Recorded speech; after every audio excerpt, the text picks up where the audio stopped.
السلام عليكم ورحمة الله وبركاته، مشاهدي قناة سلام الإعلامية المرئية والمسموعة حول العالم أينما كنتم. يتجدد اللقاء بكم معي أنا خديجة برهان في حلقة جديدة ومتجددة من برنامج خطوة. اليوم راح نتكلم عن موضوع خفيف، وحقيقة هو الموضوع خفيف بالفعل، لكنه مهم جدا. عنوان حلقة اليوم: كيف يفكر الرجل وكيف تفكر المرأة. كثير مننا يعني في الحياة الزوجية وفي علاقة الرجل والمرأة دائما في إشكالية، إنه يحدث خلاف وتحدث مشاكل وفي ردود أفعال غريبة يعني غير متناسبة مع علاقة الرجل والمرأة. خلينا نتكلم عن موضوع الزواج تحديدا في بناء الأسرة، في الأسرة الواحدة. فإحنا نلاقي إنه طريقة تفكير الرجل طريقة كلام مختلفة تماما عن المرأة، والمرأة طريقتها مختلفة. وعمرنا ما وقفنا وتساءلنا يعني ليش ما هم قادرين هذا الرجل والمرأة ينسجموا في الكلام ولا يتفقوا، ودائما عندهم مشاكل وما هم قادرين يتواصلوا بشكل جيد. وأول ما يبدأوا يتكلموا مثلا في موضوع معين، فجأة يبدأ الكلام سهل وبسيط وواضح، بعدين يتعقد الموضوع وياخذ اتجاه آخر ومنحى آخر، فيحدث مشكلة. أنت قلتي وأنت قلت وأنت قصدك وأنت وأنت وأنت وأنت، وتنفتح ملفات قديمة وملفات جديدة، ويدخل الزوجين في حالة يعني من سوء الفهم اللي بعض الأحيان يؤدي إلى النفور ثم الطلاق. فهنا هل المشكلة في الموضوع اللي طرحوه الرجل والمرأة، ولا المشكلة في طريقة الطرح، ولا المشكلة في اختلاف وجهات النظر؟ احنا خلونا نتساءل شوية أسئلة قبل ما نبدأ نعطي الفروق، يعني كيف الرجل يفكر وكيف المرأة تفكر، كيف الرجل ينظر للأشياء والمرأة لنفس الأشياء كيف تنظر لها. الرجل كيف ينظر للحياة الزوجية والمرأة كيف تنظر للحياة الزوجية. الرجل كيف ينظر للأبناء والمرأة لها وجهة نظر مختلفة. والله احنا شئنا أم أبينا في خلاف، يعني الشيء اليوم ما في اتفاقية. الرجل ينظر للكاسة كاسة، ممكن يكون لو حطينا قدامه كأس من الماء، المرأة تنظر لها بطريقة معينة والرجل ينظر لها بطريقة مختلفة، مع أنها هي كاسة ماء. فهل هذه إشكالية أو مشكلة موجودة لدى الرجل والمرأة ولا لا؟ إذا خلونا نرجع نقول، خلونا نطرح شوية أسئلة قبل ما نبدأ في هذا الموضوع المهم، وخلونا نتساءل نقول ليش طريقة الرجل تختلف عن طريقة تفكير المرأة؟ وهل هذا الاختلاف في طريقة التفكير جاي من خلال الرفاهية ولا هو ضرورة؟ يعني رفاهية قصدنا احنا أنه الرجل ممكن يكون مثقف ومتعلم وكل شيء، والمرأة تكون كمان متعلمة ومثقفة، لكن مع هذا طريقة تواصلهم مختلفة تماما. هل هذا الاختلاف حقيقي يؤثر على حياة الزوجية أو العلاقة بينهم كزوجين؟ ونحن بدورنا يعني كزوج وزوجة، هل يمكننا نحن نستفيد من هذا الاختلاف في أن احنا نوصل للسعادة ولا لا؟ وهذا الاختلاف اللي بين الرجل والمرأة هل هو ميزة أم عيب؟ هل هو يعني يعتبر أنه في طرف قوي وأفضل وأحسن وطرف ثاني أقل من هذا المستوى ولا لا؟ وليش المرأة تحب أنه تتكلم كثير والرجل ما يحب الكلام الكثير. وليش لما الرجل يعني يكون ماشي مشوار ولا رايح لعنوان معين وما عرف يوصل للهدف تبعه، ما يوقف ويسأل مثلا أي أحد يقول له فين العنوان، فين الطريق، من كذا من هنا أروح ولا من هنا، هل هو المكان هنا ولا لا. والمرأة بالعكس يعني عادي جدا أنها تسأل وتستفسر وتكمل. والرجل ليش في العادة ما يطلب المساعدة لما يقع في أزمة ولا مشكلة؟ ما يطلب المساعدة، وإذا طلب يطلب من رجل بس ما يطلب من امرأة. بعكس المرأة إذا احتاجت المساعدة تطلبها من أي أحد. ليش الاختلاف هذا كله؟ هل له علاقة مثلا بطريقة التفكير، ولا له علاقة بطريقة التربية، ولا له علاقة بالبيئة، ولا له علاقة بالعادات والتقاليد؟ وفي كثير من الأحيان احنا نشوف المرأة مثلا تقوم بأكثر من عمل، يعني تكون تتكلم في التليفون وتكتب موضوع وتذاكر لولدها وتتابع مسلسل وتتكلم مع زوجها، ممكن 5 6 أشياء، ممكن تطبخ كمان. احنا نشوف المنظر ده. ليش المرأة تقدر تسوي زي كذا والرجل ما يقدر يسوي زي كذا؟ هل هو اختلاف ولا هو مهارة مكتسبة؟ وهل هذا الاختلاف بهذا الشكل كله مهم جدا في التوازن بين الرجل والمرأة ولا لا؟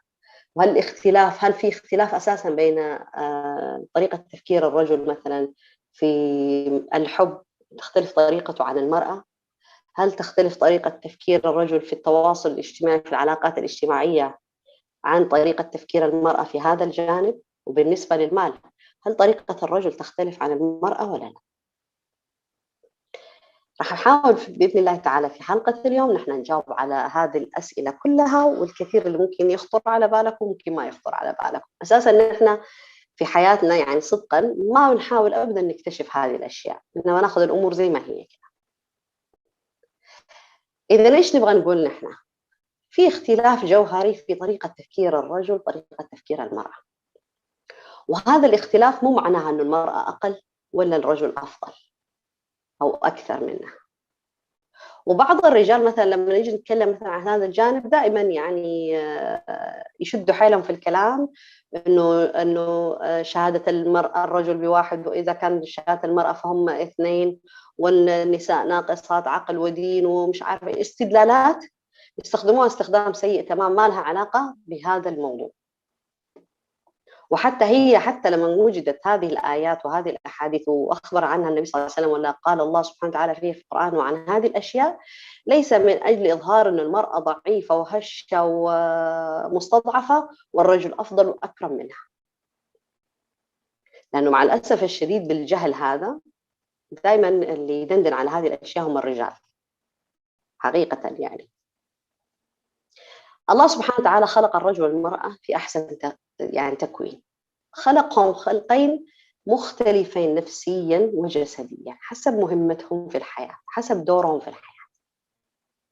وحسب دورهم في الحياة كل واحد أعطاه الأسلحة حقته والأشياء التي يحتاجها حتى أنه يستطيع أن يؤدي هذه المهمة. اليوم أنا لما أعطي شخص مهمة لازم أعطيه الأدوات التي تساعده لأداء هذه المهمة. ما ينفع أقول له سوي كذا وما عنده أي وسائل ولا أساليب لتنفيذ هذا العمل. فالله سبحانه وتعالى أعطى الرجل والمرأة كل واحد الأسلحة والأدوات اللازمة له للقيام بمهمته في هذه الحياة. من ضمن هذه الأساليب والأدوات التي أمده الله سبحانه وتعالى بها هي طريقة التفكير وطريقة النظر للأمور.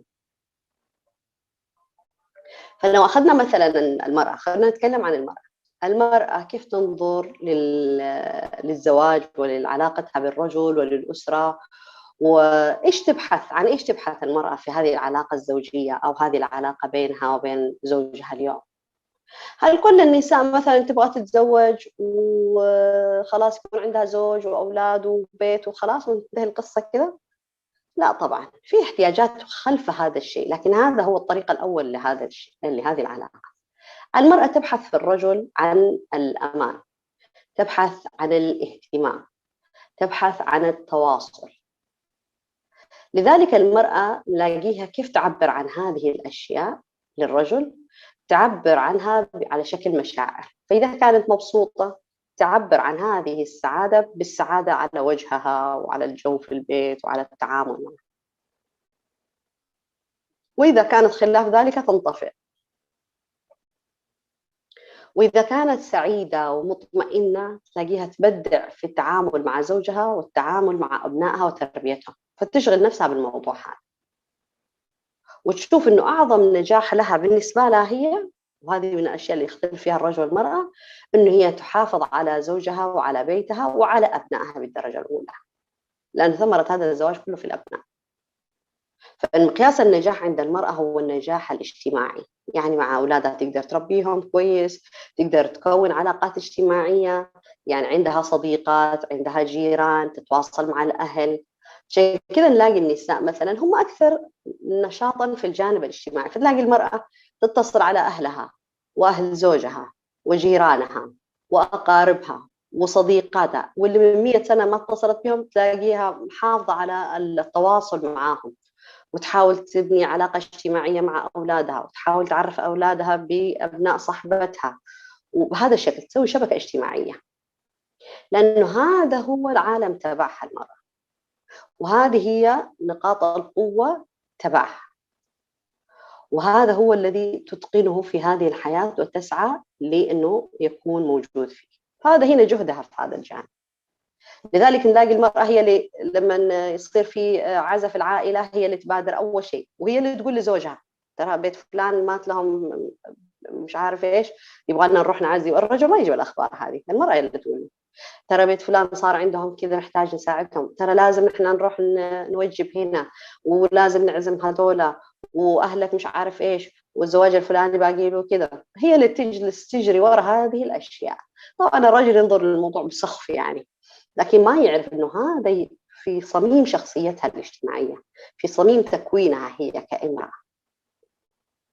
فتلاقي المرأة هي تحافظ دائما على تكوين شبكة من العلاقات الاجتماعية، وإنه هي دائما بتحاول إنه تكون واسعة في هذا الجانب وتقدر تخدم فيه الجميع.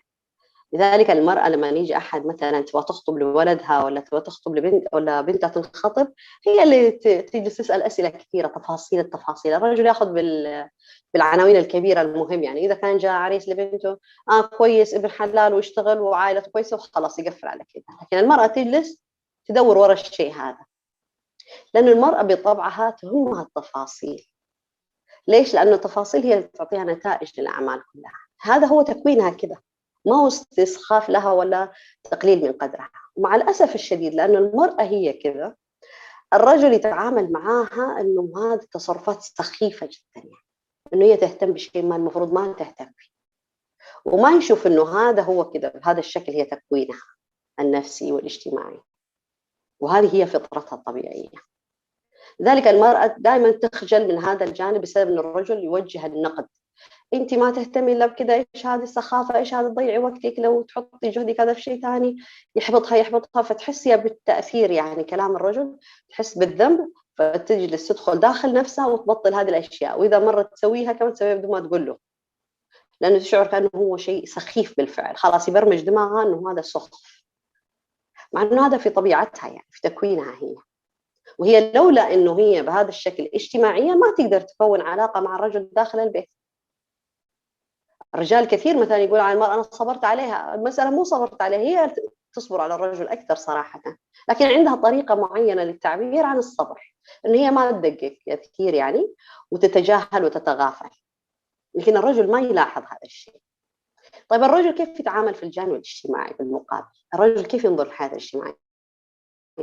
الرجل حياته الاجتماعية قائمة على العمل فقط، يعني علاقته الاجتماعية اللي جاية من خلال العمل، هذا هو الجانب اللي يهمه فقط، أما غير كذا يعتبره أداء واجب في المجتمع، يعني لازم يروح عند عمه، لازم يروح، هذا لازم يعني من الضرورات حق صلة الرحم، لكن ما له قيمة، يعني إذا ما يسأل وما يهتم، إذا مش عارف إيش ما له يعني هذيك الأهمية بالنسبة له، ما تفرق معاه كثير، يعني صار في تواصل اجتماعي مع أهله كويس خير وبركة، والله ما صار حياته ما راح تتكركب، لأنه هو الرجل بطبيعته يركز على الإنتاج ويركز على إثبات نفسه وإثبات ذاته، تحقيق النجاح. نجاح الرجل في إيش هو؟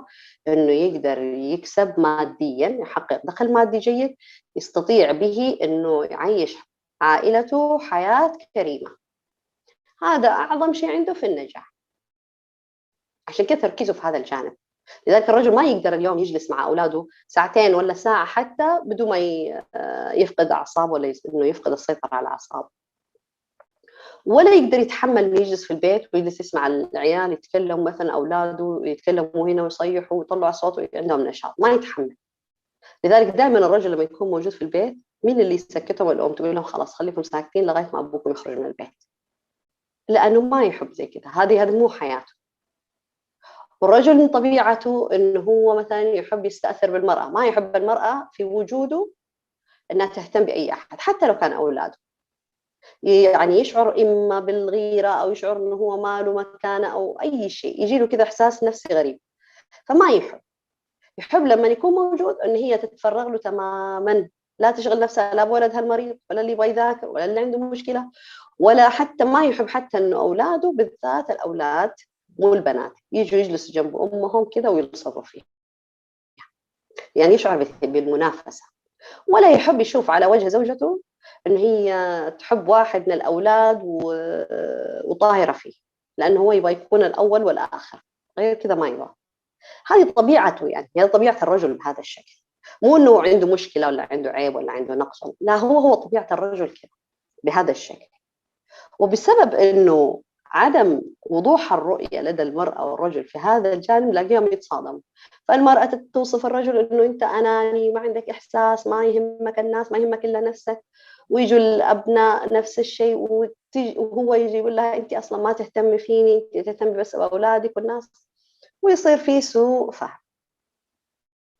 لكن هذا الشيء كان بإمكان تجاوزه لما ندرك نحن الرجل كيف يفكر والمرأة كيف تفكر، كيف كل واحد ينظر للموضوع.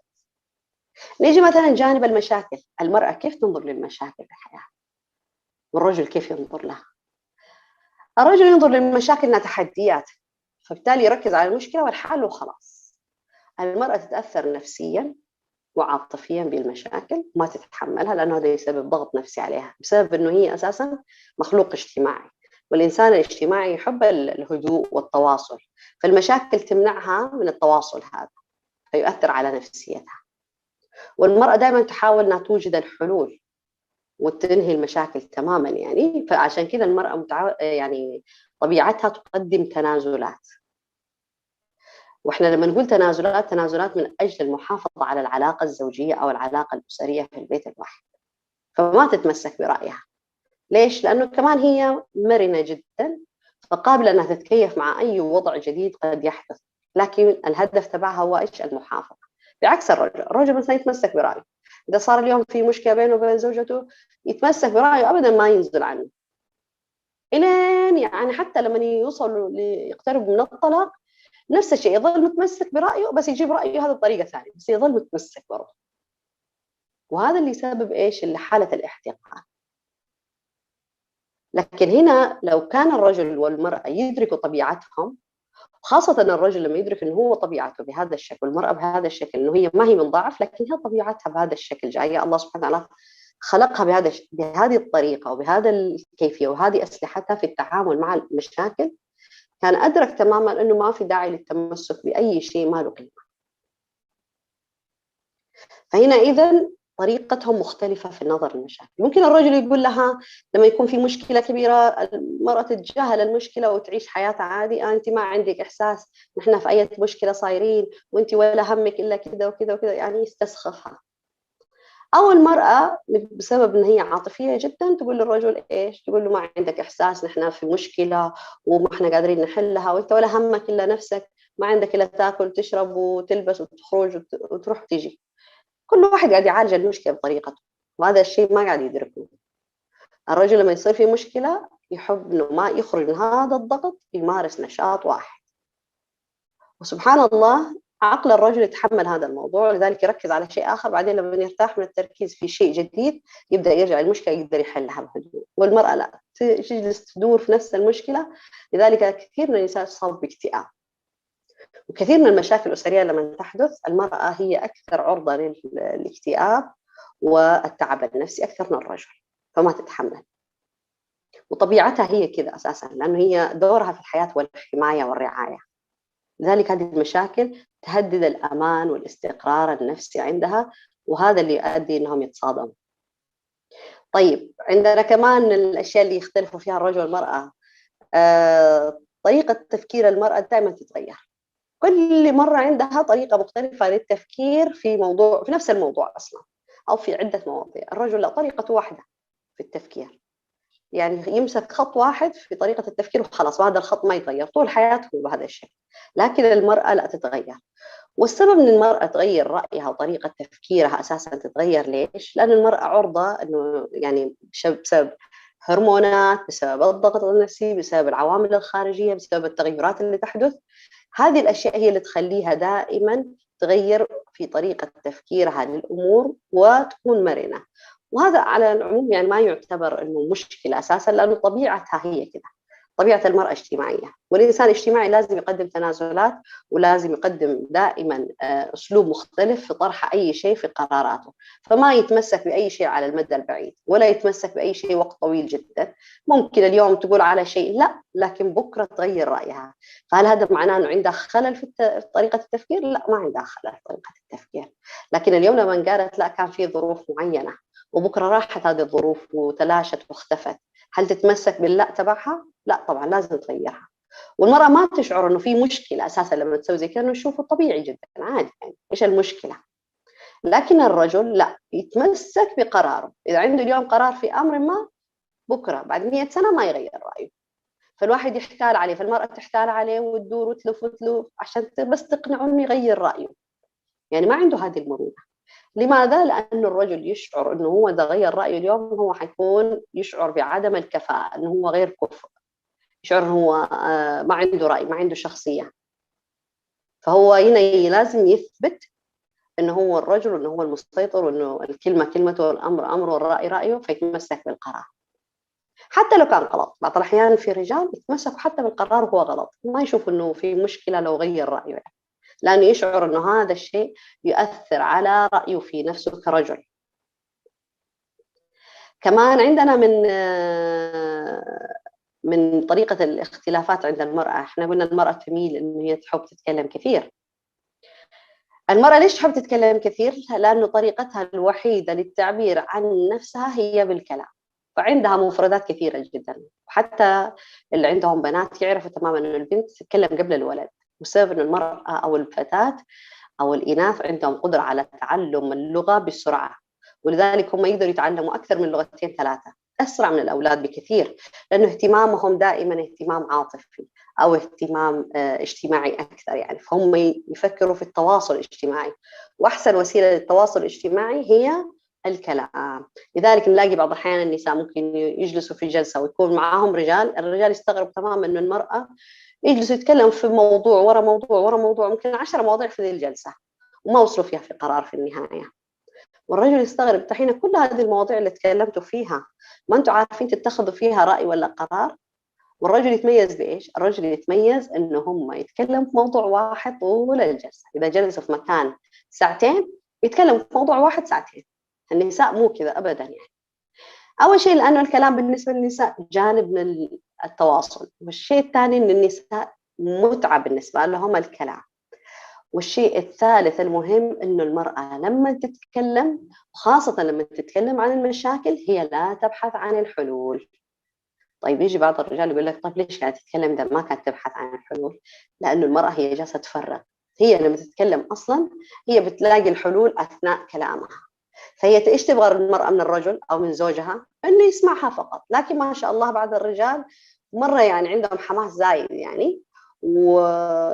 وعندهم دائما اللي هو مهمتهم في الحياة هي الدفاع والمبادرة والقيادة. هذه طبيعة الرجل. فلما تتكلم المرأة يكون فهم الموضوع فيقاطعها، يقول لا أنا فهمت إيش تبغي، طيب سوي كذا وكذا وكذا وكذا.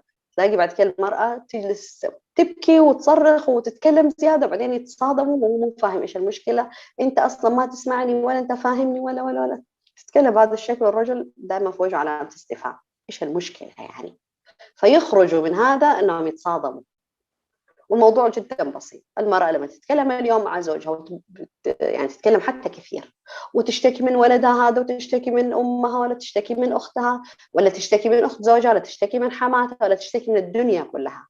المهم جالسة تتكلم. مهمة الرجل الوحيدة اللي لازم يسويها ويدركها إنه هو يسمع فقط. يسمع ويهز راسه كمان يعني. ليش؟ لأنه هي ما تبغى حلول أبدا، هي جالسة تتكلم وهي عارفة الحل. لكن هذا جزء من الفضفضة، جزء من طبيعتها أنه هي ما تكبت ولا تمسك نفسها أثناء ما هي تغلي أو تتعرض مثلا لضغط نفسي، بعكس الرجل. الرجل لما يكون عنده مشكلة ولا عنده ضغط نفسي ما يتكلم، إنما يميل أكثر أنه يسكت وينسحب كمان ويكثر سكوته. فلما يطول في السكوت يداخل خارج البيت، المرأة تطالعه، زوجته تطالعه، ايش بك ساكت؟ ما فيني شيء. تسأله ما فيني شيء، اتركوني لحالي اتركوني لحالي، ويسكت وما يرد عليهم. يبدأ يتصادم، ايش مو ساكت؟ ما يعني تفسرها بهذا الشكل، يعني انه هو متجاهلنا، مو مهتم بشيء، ما ادري ايش مو، ما ادري ايش صاير له. هي ما تعرف انه الرجل لما يكون عنده شيء مهم في دماغه هو يسكت، وخاصة لما يكون مشكلة ينسحب داخل نفسه ويبدأ يفكر بطريقة مختلفة للخروج. ما يطلب المساعدة أثناء عملية البحث عن حل هذه المشكلة. هذه يعني طريقة مختلفة تماما، وهذا اللي يسبب دائما إشكالية، أن المرأة تتكلم والرجل يسكت، والرجل لما تتكلم المرأة يديها الحلول فيتصادموا، أنت مو فاهمني، هو لما يسكت أنت ليش ما تتكلم؟ ليش ما تقول لي اللي في قلبك؟ أنا مو زوجتك، أنا أساعدك وأنا أوقف معاك وأنا وأنا وأنا. هو ما يبغى هذا كله. فهنا إذا المفروض إن إيش يصير؟ إن الرجل لما ياخذ وضعية السكوت أو وضعية اللي هو الصمت، إن المرأة تحترم هذا الوضع النفسي الآن الموجود وتتركه براحته. في النهاية راح يتكلم راح يتكلم. والرجل كمان لازم يحترم لما المرأة تتكلم، لازم يذكر نفسه دائما إن هي الآن ما تبغى حلول. طب كيف تعرف؟ راح تعرف لما تقول لك إيش الحل، قول لي الحل. إذا قالت الجملة دي معناها هي تبغى حل. لكن أنا أكد لكم إنه المرأة ما تبغى حل. إحنا النساء نحب نتكلم عشان نفضفض ونرتاح، وإحنا عارفين الحلول للمشاكل. طالعين فاصل وراجعين لكم بعد الفاصل نتكلم عن طريقة تفكير المرأة والرجل في الحياة وكيف كل واحد ينظر للأمور. لا تروحوا بعيد، خليكم معنا.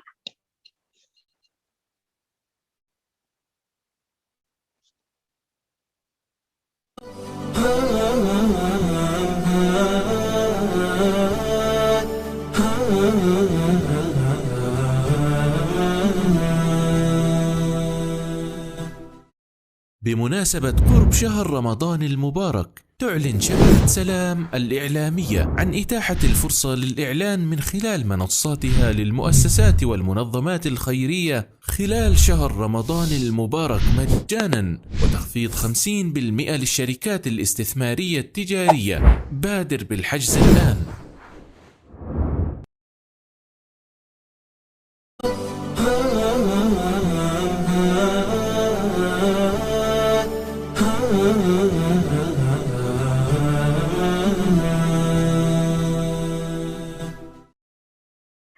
رجعنا لكم بعد الفاصل نكمل موضوعنا عن المرأة والرجل وكيف كيف تفكر المرأة وكيف يفكر الرجل.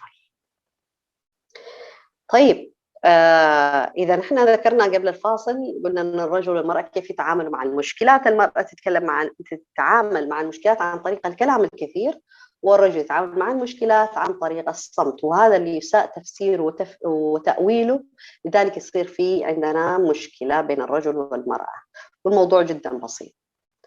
طيب نيجي مثلا للفوارق الأخرى. احنا عندنا مثلا المرأة دائما قلنا بعض الأحيان المرأة زي الأخطبوط، تكون مثلا تطبخ وتكلم ولدها وتذاكر لهذا وماسكة التليفون وتتكلم مع زوجها عادي جدا والتلفزيون شغال. لكن الرجل ما يقدر يسوي هذا الشيء. طب ليش؟ يعني المرأة ليش تقدر على هذا الشيء؟ طبيعتها، طريقة تفكيرها وطريقة تكوين دماغها يسمح لها بممارسة أكثر من أمر في نفس الوقت. احنا نشوف مثلا الأمهات يكون عندها 5 من الأبناء، تجلس معهم في نصهم لكن قادرة تتواصل مع كل واحد بطريقة مختلفة، كل واحد حسب شخصيته. فاللي عصبي تعرف تتعامل معه، واللي هادئ تعرف تتعامل معه، والصغير تعرف تتعامل معه، والمريض تعرف تتعامل معه، عادي جدا يعني. لولا أنه موجودة هذه الميزة عند المرأة، اليوم المرأة ما كان حيكون عندها غير طفل واحد ولا 2، لأنه صعب جدا أنه هي تتعايش وتتكيف وتمشي وتركب دماغها على كل واحد. فهذا امتياز وقوة لها، لأن دورها في الحياة هو الاحتواء والحماية والرعاية. والاحتواء والرعاية والحماية في حياتها بالنسبة لأولادها وزوجها يستلزم أنه هي تكون قادرة على التواصل مع الجميع في نفس الوقت. لذلك هي تقدر تؤدي هذا الدور بكل سهولة وتركيزها 100%. يعني ما راح تكون مثلا هي اليوم تحرك الأكل ما راح ينحرق الأكل هذا، بالعكس ممكن كانت قاعدة تطبخ أكثر من صنف، ولدها قاعد يكلمها واختها على التليفون وزوجها قاعد يسألها شيء وتجاوبهم كلهم في نفس الوقت، ما عندها ولا مشكلة. لكن الرجل لما يشوف المنظر هذا يتنرفز. ويتنرفز ليش؟ لأنه هذا الشيء ما يركب على عقله ولا على طريقة تفكيره، فيجد صعوبة، يشعر أنه كده هي ما راح تؤدي الأشياء بطريقة أو بكفاءة ممتازة، لازم يكون في خطأ، لازم يكون في تقصير، فما يقبل منها. فلذلك نلاقي مثلا بعض الأحيان المرأة وهي جالسة تتكلم مع ولدها، ولد ذاكر له وزوجها يبغى يكلمها مثلا، عادي هي سامعة منه الكلام كله، التفاصيل ممكن تعيد له نفس الكلام سردا يعني. لكنه يزعل يقول لها لا خليهم يخرجوا برا ولا سكري كل شيء واسمعيني دحين، يبغى التركيز واحد في واحد يعني، خلاص تركيز له لوحده فقط. والمرأة تكون قادرة يعني، لأنه هو ما يثق بهذا الشيء. طب هل هذه هي إشكالية بالنسبة للرجل؟ نعم هي مشكلة، لأن الرجل خلاف المرأة في هذا الأمر. الرجل ما يقدر يركز على عملين في نفس الوقت، يستطيع يسوي شيء واحد فقط. قدرته ومخه ومهمته في الحياة هي التركيز على أمر واحد. فما يقدر اليوم والله وهو يتكلم مع زوجته مثلا يتكلم مع ولده ويتفرج التلفزيون، لا يمكن يسوي الشغله دي، لانه هذا يستهلك منه جهد وتركيزه يتشتت فيتعب نفسيا، فبالتالي ما يتقن بعدين لا هذا العمل ولا هذاك العمل ولا اي شيء، فيترك الامور كلها. لذلك نلاقي الرجال مثلا في الوظائف حقتهم ينجح الرجل لما يركز في وظيفته. لذلك نظرة النجاح أو مسألة النجاح بالنسبة للرجل والمرأة، الرجل قلنا احنا تركيزه في العمل خارج البيت، في إنه يكون هو ناجح في وظيفته وإنه يترقى في الوظيفة هذه. اليوم هو موظف صغير، بكرة يترقى يصير مدير، بعد كده يصير مدير قسم، بعدين المدير الإقليمي إلى آخره يعني، ويحقق النجاح المادي. تركيز الرجل في هذا الاتجاه فقط. لذلك هنا نلاقي أن الرجل والمرأة في هذا الجانب مختلفين تماما، وهذا الاختلاف هو قوة لكليهما. تخيل المرأة مثلا تكون تفكر في أمر واحد فقط زي ما الرجل، كيف راح يكون شكل حياتها؟ معناها راح الرجل يكون مهمل تماما. اليوم إذا ركزت المرأة في أولادها فقط وعندها بس القدرة هذه، معناها الرجل ينسى نفسه تماما أنه هو زوج وشخص موجود في حياة هذه المرأة، ما راح تقدر تركز معه طبيعة الحال يعني، فما يقدر يطالبها بشيء مختلف. ونفس الشيء إذا الرجل مثلا الآن تركيزه متشعب، كمان راح يكون بالنسبة للمرأة هو إشكالية، لأنه هذا ما يتناسب مع طبيعته أنه يعمل خارج البيت ويقابل الحياة خارج البيت كالمقاتلين. إذن هذا الشيء هو يعني يكون في قوة للرجل وقوة للمرأة. نيجي لجانب ثاني كمان من الجوانب الاجتماعية بين الرجل والمرأة، اللي هو إيش؟ اللي هو أن الرجل بعض الأحيان يكون رايح مشوار، فأثناء ما هو رايح مشوار مثلا غلط في العنوان ولا ضيع الطريق ولا أي شيء صار مثلا، ولا السيارة صار فيها مشكلة، فنلاقيه على طول يعني يحاول مثلا ما يسأل ولا أحد، والسيارة عطلت يحاول يصلحها، يحاول يحل المشكلة حقتها. أبدا، حتى الناس لما يجي يوقفوا يبغوا يساعدوه يقول لهم لا ما في مشكلة، خلاص أنا أقدر أحل المشكلة هذه، ويجي ماشي. لكن المرأة لما تكون مع زوجها، خاصة لما يكونوا رايحين مشوار وما هي يعرف يوصل للعنوان، تقول بطبيعة الحال اسأل أي واحد عشان نوصل بسرعة يعني. فينزعج الرجل. ممكن كثير من النساء ما يعرفوا ليش ينزعج الرجل وليش يتضايق، ما بسيط الموضوع جدا يعني. السبب في هذا الانزعاج إيش هو؟ طبيعة المرأة أنه هي تطلب المساعدة. ذلك المرأة دائما في البيت لما تقول ساعدوني ببساطة يعني تطلب المساعدة من زوجها، ببساطة تطلب المساعدة من أي أحد، ببساطة تتواصل مع الناس. طيب، لكن الرجل هذه طلب المساعدة معناها أنه هو ضعيف، معناها هو محتاج. فهذا الفهم، طريقة تفكيره وطريقة نظرة الموضوع لأنها مختلفة ما يطلب، فيجلس في نفس العنوان ممكن يدور 10 مرات في نفس الشارع، لكن لا يمكن يسأل أحد في العنوان إلا يعني خلاص لما ييأس تماما ويتعب ممكن ساعتها يسأل، أما غير كده لا يمكن يسوي الحركة هذه، لأنه هو رجل يعني طبيعته يعني روحه قيادية. فكيف لما يكون واحد قائد مثلا يطلب المساعدة من أحد؟ المفروض هو اللي يقدم المساعدة للآخرين. هذه طريقة التفكير في الأشياء هذه. لذلك هنا نلاقي بعض الأحيان الرجل والمرأة يتصادموا في هذا الجانب، والمرأة ما تعرف ليش كذا، ليش المشكلة، إيش العقدة هذه، ليش الواحد يفكر كذا أصلا، ليش الواحد يفكر أصلا كذا. هي ترجع للنمط أو طريقة التفكير المختلفة. حتى يعني سبحان الله، يعني احنا نلاقي دائما مثلا لما يجوا مواليد جدد اذا كان ولد دائما يعطوه مثلا اللون الازرق، الشرشف، الالوان والملابس كلها الازرق. الازرق دليل القوه يعني والقياده والابداع. ويعطوا البنات مثلا لون زهري، الشراشف، المواليد الاناث يعني بهذا الشكل احنا نميزهم، لان اللون الزهري لون رقيق وناعم وانثوي اكثر، فهو يناسب النساء. ممكن ما حد عمرنا احنا تساءلنا ليش الاولاد يعطوهم ازرق او سماوي مثلا والبنات يعطوهم الزهري، ليش هذا الشيء؟ لانه هذه الالوان لها دلالات معينه حتى على طريقه تفكيرهم وطريقه نظرتهم للحياه. هذا الاختلاف هل هو الان هو ضعف بين الرجل والمراه؟ على الاطلاق ليس ضعف ولا شيء. كل واحد له مهمه، احنا بنقول الرجل له مهمه في هذه الحياه والمراه لها مهمه في هذه الحياه، ومهمتهم هذه تستلزم انه كل واحد منهم يكون عنده الادوات اللي تساعده في تنفيذ هذه المهمه او في انجازها والقيام بها وادائها بشكل صحيح. وهذا الشيء الاختلاف هو اللي احنا نشوفه في واقع الحياه اللي احنا ما احنا عارفين نتعامل فيه. كمان من الاختلافات نلاقي مثلا المرأة تبدع في الدراسة، مثلا دائما شاطرة ودائما تحفظ بسرعة ودائما تخلص واجباتها ودائما هي المتفوقة، لكن الولد لا، الولد إذا أمه ما تجلس له، إذا ما أبوه خاصمه، لا يمكن يجي يجلس لحاله يذاكر. لا يمكن يكون في ولد إلا من رحم الله طبعا يكون يجي مثلا يجيب كتبه ويقعد لحاله كذا ويحل الواجبات ويذاكر ويخلص بدون ما يرفع ضغط أمه وأبوه، بدون ما حد يخاصمه. لكن البنت خلاف كده. لذلك نلاقي حتى في مسألة المراهقة البنات يعني يميلوا انهم يكونوا اهدى وردود افعالهم دائما مشاعريه. فالبنت دائما في المراهقه مثلا اي كلمه تمس مشاعرها على طول تبكي، على طول دموعها على الطرف، على طول تحب تجلس لوحدها، على طول تحب يكون عندها صديقات، خلاف الولد. المراهقة مثلا يجنن أبوه وأمه، دائما يصيح في البيت، دائما يسوي مشاكل، وحتى لما يخرج برا البيت يجيب مشكلة. يعني مراهقة الأولاد شوية عنيفة بالنسبة لمراهقة البنات، وهذا الاختلاف بسبب إيش؟ طريقة تفكير كل واحد فيهم، طريقة كمان في مرحلة المراهقة كمان تأثر ترتيب الهرمونات في أجسامهم، هذا كمان له أثر كبير جدا. هل هذا الآن إنه هو إشكالية في الاختلاف هذا بين الرجل والمرأة ولا لا؟ على الإطلاق احنا قلنا ما في أي إشكالية، ولا هو نقطة ضعف ولا هو نقطة قوة، ما حد أحسن من أحد. المرأة هي امرأة والرجل هو الرجل. الرجل له مهمات في هذه الحياة، الله سبحانه وتعالى كلفه بأشياء معينة لازم يقوم بها بهذه الحياة، وهذه المهمة تستلزم منه رعاية المرأة ورعاية أولاده والمحافظة عليهم، وأنه يكون قيم عليهم، وأنه يكفيهم ماديا، وأنه يحميهم. وهذه كلها تستلزم أنه يكون مركز، وتركيزه لازم يكون على هدف واحد وعلى شيء واحد. لذلك نلاقي الرجل مركز في هذا الجانب ويعمل فيه. فلا يمكن الرجل يحب أن يجلس في البيت، ولا يحب أن يكون يمارس شغل المرأة في البيت، ولا يحب أن يطبخ، ولا يحب أن يسوي أي شيء ما تسوي المرأة.